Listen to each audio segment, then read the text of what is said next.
大家好啊！今日 Miss Phoebe 咧同你哋讀呢本成語嘅故事書，叫做愚公移山。咁不如睇下呢個四字成語係講咩啦？喺基州嘅南部，黃河嘅北面呢，有兩座方圓700里、高8000多尺嘅大山，有一座呢叫做太行山。另一座叫做黃屋山，就係呢兩座大山啦，太行山、黃屋山。北山嗰度有一個人叫做愚公嘅老人家，已經將近90歲㗎啦。佢一家人呢，就係面對住呢啲高山咁樣居住着嘅，呢個係佢哋屋企。日日就係對住呢啲大山啦，有兩座大山喺前面，愚公一家呢都非常辛苦㗎，出入呢都要繞好遠好遠嘅路而行㗎。佢哋住喺度，每次如果想去基州呢，都要兜過一條好長嘅山路，兜先上到嚟啊！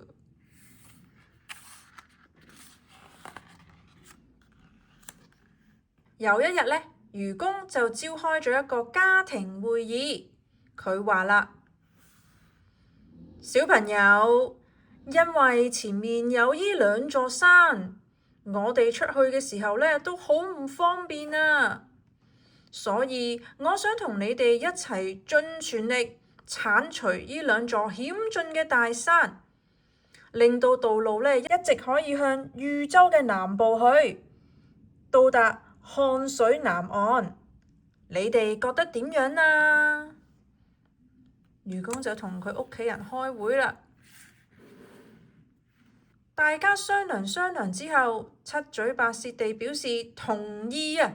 好啦，心濕。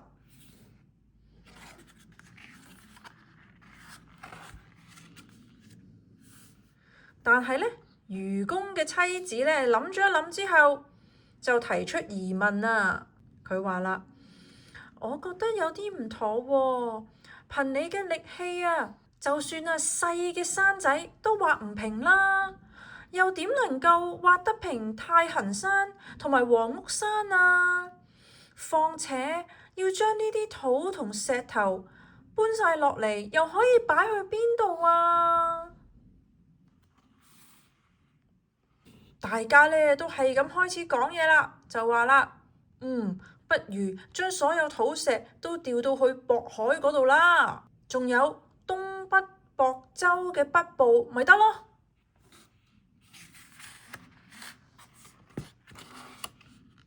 好啦，傾完一輪偈之後，意見統一啦。愚公呢就帶住佢嘅子子孫孫呢一齊去做嘢啦。佢喺子孫中裏面呢挑選咗呢最大隻、最能搬抬抬嘅幾個人上山，一路破石，一路刮土啊！用籃呢一路將啲土石運到去渤海嘅側邊啊！嗱，以前啲人呢就係咁樣攞住兩個籃同埋一支竹竿呢，就咁樣搬運啲石頭，然後佢哋就倒咗去海邊嗰度啦。有一個姓梁成嘅寡婦呢，係愚公嘅鄰居喎。佢呢有一個男孩，有個仔仔。個小朋友呢啱啱先開始換牙啫，就蹦蹦跳跳咁樣都跑嚟幫忙啊！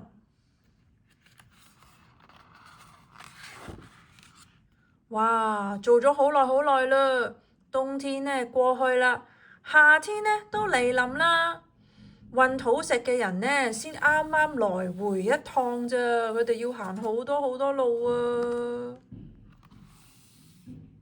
呢個時候，住喺河灣側邊一個好聰明嘅老人家呢，聽說咗呢件事之後，就嘲笑愚公啦，然後就話咯喎：你呢真係太愚蠢啦！你仲可以活幾多年啊？就憑你所剩下嘅少少力氣，連山上嘅草木啊都毀壞唔到啦，又點能夠將呢啲沙土同埋石頭咁樣搬走呢？佢喺度笑愚公喎。住喺北山上面嘅愚公就長嘆一口氣，答佢啦：唉，你呢真係思想頑固啊！頑固到呢一啲都唔開竅，同一個寡婦或者弱小嘅小朋友呢都不如啊！雖然我好老啦，可能仲會死添，但係我嘅子子孫孫會有無窮無盡嘅力氣，而個山又唔會增高嘅，何必擔心刮唔平喎？住喺河谷嘅呢個聰明嘅老人家都冇話可說啦。之後有一晚，手裏握住長蛇嘅山神啊，得知愚公呢挖山呢個消息，真係驚呢佢不停咁樣挖落去，就急忙呢將呢件事報告咗俾天帝知啦。The God of all gods， 天帝呢俾愚公嘅真誠感動咗啊，所以就叫夸娥嘅兩個仔仔，兩個都係大力神嚟噶，將兩座山呢都孭走咗啦。睇下呢兩個大力神後面就孭住兩座山走咗啦。從此，從姬州去南部到漢水嘅南面呢，就一面平坦啦，再冇高山阻隔，愚公一家人出入都好方便啦。你睇下，冇咗座山之後，佢哋呢而家可以直接行條路就到姬州啦。咁呢個成語故事其實係講咩嘅呢？呢個成語故事呢，就係比喻我哋做事情嘅時候，只要堅定有信念，唔好放棄，有頑強嘅戰鬥精神，終於可以獲得成功，一定做到㗎。So don't give up, as long as you keep trying, you will succeed。呢個就係愚公移山嘅成語故事啦。我哋下次再讀多啲故事啊！記得 like、subscribe 同埋 share 啦，拜拜。